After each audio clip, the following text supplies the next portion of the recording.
ఇప్పుడు మీ జుట్టు రాలడం పూర్తిగా తగ్గిపోతుంది. Prismos B fall cure miracle herbal hair oil తో. డాక్టర్ గారు, హార్ట్ హెల్దీగా మెయింటైన్ చేసుకోవాలంటే ఫిజికల్ యాక్టివిటీ చాలా ఇంపార్టెంట్ అని మీరు చెప్తూ ఉంటారు కదా. సో ఎవరైతే జిమ్ కానీ యోగా ఇలాంటి చేయలేని వాళ్ళు సింపుల్గా ఎలాంటి ఎక్సర్సైజ్ చేసుకుంటే మంచిదంటారు? ఎక్సర్సైజ్ గురించి నేను ఒక 2 మాటలు మాట్లాడతానండి. Exercise 2 types. 1 high intensity exercise, రెండవది moderate intensity exercise. High intensity exercise అంటే రన్నింగ్ అవన్నీ. సో అవి వారానికి 75 నుంచి 150 నిమిషాలు చేయాలి.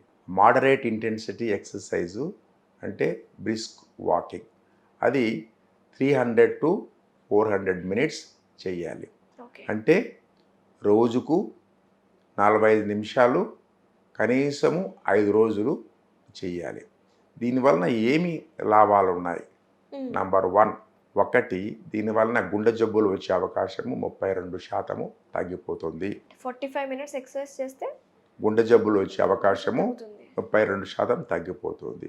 దానికి కారణాలు ఏమి? ఎందుకంటే 1 వెయిట్ మెయింటైన్ అవుతుంది, ఎల్డిఎల్ కొలెస్ట్రాల్ తగ్గుతుంది, మంచి కొలెస్ట్రాల్ హెచ్డిఎల్ కొలెస్ట్రాల్ పెరుగుతుంది, ట్రైగ్లిజరైడ్స్ తగ్గుతాయి, బరువు తగ్గుతుంది, షుగర్ కంట్రోల్ అవుతుంది.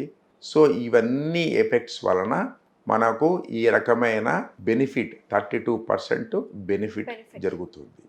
సో ఈ విధమైన ఎక్సర్సైజ్ చేయలేని వాళ్ళకు ఆల్టర్నేటివ్ ఏంటంటే స్టాటిక్ సైక్లింగ్.